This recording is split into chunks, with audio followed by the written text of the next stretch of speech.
Hi hello ನಮಸ್ತೆ welcome to the channel. ನಾನಿವತ್ತು vangibath powder ಹಾಗೆ ವಾಂಗಿಬಾತ್ ರೆಸಿಪಿಯನ್ನು ನಿಮ್ಮ ಜೊತೆ ಶೇರ್ ಮಾಡ್ತಾ ಇದ್ದೀನಿ. ಬನ್ನಿ ಇದನ್ನು ಹೇಗೆ ಮಾಡೋದು ಅಂತ ನೋಡೋಣ. ಆದರೆ ಅದಕ್ಕಿಂತ ಮುಂಚೆ ನೀವಿನ್ನು ನನ್ನ ಚಾನಲನ್ನು ಸಬ್ಸ್ಕ್ರೈಬ್ ಮಾಡದೆ ನೋಡ್ತಾ ಇದ್ರೆ ಇವಾಗಲೇ ಮಾಡ್ಕೊಳ್ಳಿ. ಹಾಗೆ ಪಕ್ಕದಲ್ಲಿ ಬರುವಂಥ ಬೆಲ್ ಐಕನ್ ಕೂಡ ಕ್ಲಿಕ್ ಮಾಡಿ. ಇವಾಗ ಗ್ಯಾಸ್ ಆನ್ ಮಾಡಿಕೊಂಡು ಒಂದು ಬಾಣಲೆ ಇಟ್ಕೋಬೇಕು. ಇದಕ್ಕೆ 3 ಇಂದ 4 ಸ್ಪೂನ್ ಅಷ್ಟು ಎಣ್ಣೆ ಹಾಕೊಳ್ಬೇಕು. ಈ ಮಸಾಲೆ ಹುರಿಯುವಾಗ ಸ್ವಲ್ಪ ಎಣ್ಣೆ ಜಾಸ್ತಿ ಹಾಕೋಬೇಕಾಗತ್ತೆ, ಯಾಕಂದ್ರೆ ಮಸಾಲೆ ಉರಿ ಖಾರ ಬರೋದಿಲ್ಲ ಅವಾಗ. ಹಾಗೆ ವಾಂಗಿಬಾತ್ ಪೌಡರ್ ಕೂಡ ಚೆನ್ನಾಗಿ ಬರುತ್ತೆ, ವಾಂಗಿಬಾತ್ ಕೂಡ ಒಳ್ಳೆ ಆಗುತ್ತೆ.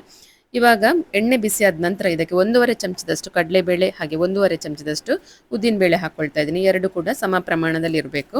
ಹಾಗೆ ಒಂದು 1/4 ಚಮಚ ಆಗುವಷ್ಟು ಮೆಂತ್ಯ ಕಾಳು ಹಾಕೋಬೇಕು.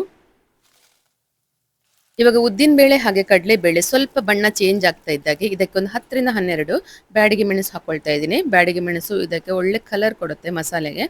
ಇವಾಗ ಬ್ಯಾಡಗಿ ಮೆಣಸು ಸ್ವಲ್ಪ ಫ್ರೈ ಆಗಿ ಉಬ್ಬಿದ ನಂತರ ಇದಕ್ಕೆ ಒಂದು 1/4 ಚಮಚ ಆಗುವಷ್ಟು ಕಾಳು ಮೆಣಸು ಹಾಗೆ 1/2 ಚಮಚ ಆಗುವಷ್ಟು ಜೀರಿಗೆ ಹಾಕೊಳ್ತಾ ಇದ್ದೀನಿ.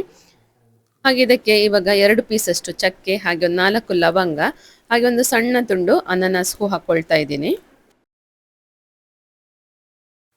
ಹಾಗೆ ಇದಕ್ಕೆ ಇವಾಗ 2 ಚಮಚದಷ್ಟು ಕೊತ್ತಂಬರಿ ಬೀಜ ಹಾಕೊಳ್ಬೇಕು. ಇದು ಸ್ವಲ್ಪ ಫ್ರೈ ಆಗಬೇಕು. ಇವಾಗ ಇದಕ್ಕೆ ಒಂದು ಹಿಡಿಯಷ್ಟು ಕರಿಬೇವು ಸೊಪ್ಪು ಹಾಕೊಳ್ತಾ ಇದ್ದೀನಿ. ಇವಾಗ ಇದೆಲ್ಲವನ್ನ ಆದಷ್ಟು ಲೋ ಫ್ಲೇಮಲ್ಲಿ ಇಟ್ಕೊಂಡು ಫ್ರೈ ಮಾಡ್ಕೊಳ್ಬೇಕು. ಜಾಸ್ತಿ ಉರಿ ಇಟ್ಕೊಳ್ಬಾರ್ದು, ಸೀದೋಗುತ್ತೆ ಮತ್ತೆ. ಈ ಮಸಾಲೆ ಹುರಿತಾ ಇರುವಾಗ ಮನೆ ಇಡೀ ಘಮ ಘಮ ಪರಿಮಳ ಬರ್ತಾ ಇರುತ್ತೆ. ಹಾಗೆ ಮಸಾಲೆ ಹುರಿಯೋದು ಚೆನ್ನಾಗಾದ್ರೆ ವಾಂಗಿಬಾತ್ ಕೂಡ ಚೆನ್ನಾಗಿ ಆಗುತ್ತೆ. ಹಾಗೆ ಇವಾಗ ಕೊನೆಯದಾಗಿ ಸ್ವಲ್ಪ ಇಂಗಿನ ಪೌಡರ್ ಹಾಕೊಳ್ತಾ ಇದ್ದೀನಿ. ಹಾಗೆ 1 ಚಮಚ ಆಗುವಷ್ಟು ಗಸಗಸೆ ಹಾಕಿದ್ದೀನಿ. ಹಾಗೆ ಒಂದು ಅರ್ಧ ಕಪ್ ಆಗುವಷ್ಟು ಒಣ ಕೊಬ್ಬರಿ ಹಾಕೊಳ್ತಾ ಇದ್ದೀನಿ. ಹಾಗೆ 1/4 ಚಮಚ ಆಗುವಷ್ಟು ಅರಿಶಿನ ಹಾಕೊಳ್ತಾ ಇದ್ದೀನಿ. ಇದೆಲ್ಲವನ್ನ ಇನ್ನೇನು ನಾವು ಗ್ಯಾಸನ್ನು ಆಫ್ ಮಾಡ್ತೇವೆ ಅನ್ನೋವಾಗ ಕೊನೆಗೆ ಹಾಕೊಳ್ಬೇಕು. ಮೊದಲಿಗೆ ಹಾಕೊಂಡ್ರೆ ಇದೆಲ್ಲವೂ ಕಪ್ಪಗಾಗಿ ಸೀದೋಗುತ್ತೆ. ಇವಾಗ ಗ್ಯಾಸನ್ನು ಆಫ್ ಮಾಡಿಕೊಂಡು ಇದನ್ನು ಸ್ವಲ್ಪ ತಣ್ಣಗಾಗೋದಕ್ಕೆ ಬಿಡಬೇಕು. ತಣ್ಣಗಾದ ನಂತರ ಒಂದು ಮಿಕ್ಸಿ ಜಾರಿಗೆ ಹಾಕೊಂಡು ಇದನ್ನು ನುಣ್ಣಗೆ ಪುಡಿ ಮಾಡ್ಕೊಳ್ಬೇಕು. ಇವಾಗ ನೋಡಿ ಮಸಾಲೆ ಚೆನ್ನಾಗಿ ಪೌಡರ್ ಆಗಿದೆ. ಇದನ್ನು ಇವಾಗ ಒಂದು ಬೌಲಿಗೆ ಹಾಕೊಳ್ತಾ ಇದ್ದೀನಿ.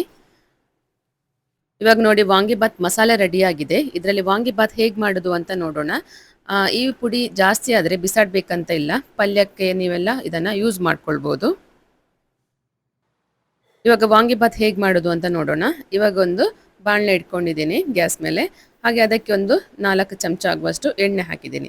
ಎಣ್ಣೆ ಸ್ವಲ್ಪ ಬಿಸಿ ಆದ ನಂತರ 1/2 ಚಮಚ ಆಗುವಷ್ಟು ಸಾಸಿವೆ, 1/2 ಚಮಚ ಆಗುವಷ್ಟು ಜೀರಿಗೆ ಹಾಕ್ಕೊಳ್ತಾ ಇದ್ದೀನಿ. ಹಾಗೊಂದು 1/2 ಚಮಚ ಆಗುವಷ್ಟು ಉದ್ದಿನಬೇಳೆ, 1/2 ಚಮಚ ಆಗುವಷ್ಟು ಕಡಲೆಬೇಳೆ ಹಾಕಿದ್ದೀನಿ. ಇದು ಸ್ವಲ್ಪ ಹೊಂಬಣ್ಣ ಬರುವ ತನಕ ಫ್ರೈ ಮಾಡ್ಕೊಳ್ಬೇಕು. ಇವಾಗ ಉದ್ದಿನಬೇಳೆ ಹಾಗೆ ಕಡಲೆಬೇಳೆ ಸ್ವಲ್ಪ ಕಲರ್ ಚೇಂಜ್ ಆಗುವಾಗ ಒಂದು 8 ರಿಂದ 10 ಗೋಡಂಬಿ ಹಾಕೊಳ್ತಾ ಇದ್ದೀನಿ. ಇದು ಆಪ್ಷನಲ್ ಇದ್ದರೆ ಹಾಕೊಳ್ಳಿ, ಇಲ್ಲಾಂದರೆ ಪರವಾಗಿಲ್ಲ. ಹಾಗೆ ಒಂದು ಹಿಡಿಯಾಗುವಷ್ಟು ಕರಿಬೇವು ಸೊಪ್ಪು ಹಾಕೊಳ್ತಾ ಇದ್ದೀನಿ.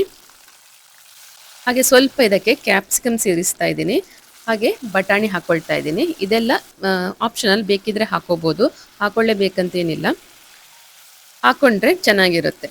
ಇವಾಗ ಇದಕ್ಕೆ ತೊಳೆದು ಮೊದಲೇ ಕಟ್ ಮಾಡಿಟ್ಟಂತಹ ಬದನೆಕಾಯಿ ಸೇರಿಸ್ಕೊಳ್ತಾ ಇದ್ದೀನಿ.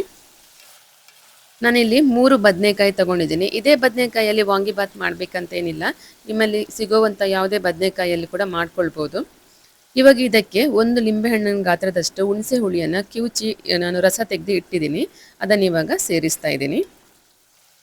ಹಾಗೆ ಇವಾಗ ಇದಕ್ಕೆ ರುಚಿಗೆ ತಕ್ಕಷ್ಟು ಉಪ್ಪು ಹಾಕ್ಕೊಳ್ಬೇಕು. ಉಪ್ಪು ಹಾಕೊಂಡ ನಂತರ ಇವಾಗ ಇದಕ್ಕೆ 2 ಚಮಚ ಆಗುವಷ್ಟು ಬೆಲ್ಲದ ಪುಡಿ ಸೇರಿಸಿದ್ದೀನಿ. ಬೆಲ್ಲದ ಪುಡಿ ಇಲ್ಲಾಂದರೆ ನೀವು ಇಡೀ ಬೆಲ್ಲವನ್ನೇ ಗುದ್ದಿ ಬೇಕಾದರೂ ಹಾಕ್ಕೊಳ್ಬೋದು. ಇವಾಗ ಇದನ್ನು ಸ್ವಲ್ಪ ಬಾಡಿಸ್ಕೊಳ್ಬೇಕು ಎಣ್ಣೆ ಜೊತೆಗೆ. ಇದು ಚೆನ್ನಾಗಿ ಬಾಡಬೇಕು, ತರಕಾರಿ ಎಲ್ಲ ಬೇಯಬೇಕು ಎಣ್ಣೆಯಲ್ಲಿ. ತರಕಾರಿ ಎಲ್ಲ ಮೆತ್ತಗಾಗಿ ಬೆಂದಿದೆ ಅಂತ ಅನ್ನೋವಾಗ ನಾವಿವಾಗ ರೆಡಿ ಮಾಡಿಟ್ಟಂತಹ ವಾಂಗಿಬಾತ್ ಪೌಡರ್ ಸೇರಿಸ್ಕೊಳ್ಬೇಕು. ನಾನಿಲ್ಲೊಂದು 3 ಸ್ಪೂನ್ ಆಗುವಷ್ಟು ವಾಂಗಿಬಾತ್ ಪೌಡರ್ ಹಾಕ್ಕೊಳ್ತಾ ಇದ್ದೀನಿ. ನೀವು ಅನ್ನದ ಕ್ವಾಂಟಿಟಿ ನೋಡಿಕೊಂಡು ಹಾಕ್ಕೊಳ್ಬೋದು. ಇವಾಗ ವಾಂಗಿಬಾತ್ ಗೊಜ್ಜು ರೆಡಿಯಾಗಿದೆ. ಇವಾಗ ಇದರಲ್ಲಿರುವ ನೀರಿನ ಅಂಶ ಎಲ್ಲ ಡ್ರೈ ಆಗಿದೆ. ಇವಾಗ ಇದಕ್ಕೆ ನಾವು ಮೊದಲೇ ಮಾಡಿಟ್ಕೊಂಡಂತಹ ಅನ್ನವನ್ನು ಸೇರಿಸ್ಕೊಳ್ಬೇಕು. ಅನ್ನ ಸ್ವಲ್ಪ ಉದುರಾಗಿ ಮಾಡಿಕೊಂಡ್ರೆ ಚೆನ್ನಾಗಿರುತ್ತೆ ಈ ಥರ. ಇವಾಗ ಅನ್ನ ಸೇರಿಸಿದ ಮೇಲೆ ಇದನ್ನು ಚೆನ್ನಾಗಿ ಮಿಕ್ಸ್ ಮಾಡ್ಕೊಳ್ಬೇಕು. ಇವಾಗ ಕೊನೆಗೆ ಇದಕ್ಕೆ ಕೊತ್ತಂಬರಿ ಸೊಪ್ಪು ಸೇರಿಸ್ಕೊಂಡು ಮಿಕ್ಸ್ ಮಾಡಿಕೊಂಡ್ರೆ ಒಂದು ಒಳ್ಳೆ ವಾಂಗಿಬಾತ್ ರೆಡಿ ಆಗುತ್ತೆ.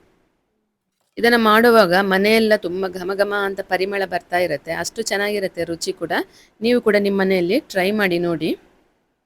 ಈ ರೆಸಿಪಿ ನಿಮಗೆ ಇಷ್ಟ ಆಯಿತು ಅಂತ ಅಂದ್ಕೊಳ್ತೀನಿ. ಇಷ್ಟ ಆಗಿದ್ದರೆ ಲೈಕ್, ಶೇರ್ ಹಾಗೆ ಕಮೆಂಟ್ ಮಾಡಿ. ಹಾಗೆ ಇನ್ನಷ್ಟು ಹೊಸ ಹೊಸ ಇಂಟ್ರೆಸ್ಟಿಂಗ್ ರೆಸಿಪೀಸ್ ಹಾಗೆ ಇಂಟ್ರೆಸ್ಟಿಂಗ್ ವೀಡಿಯೋಸ್ಗಾಗಿ ನನ್ನ ಚಾನಲನ್ನು ಮರೆಯದೆ ಸಬ್ಸ್ಕ್ರೈಬ್ ಮಾಡ್ಕೊಳ್ಳಿ. ಹಾಗೆ ಮತ್ತೊಂದು ಹೊಸ ರೆಸಿಪಿ ಹಾಗೆ ಹೊಸ ವೀಡಿಯೋದೊಂದಿಗೆ ಮತ್ತೆ ಬರ್ತೀನಿ. Thank you for watching.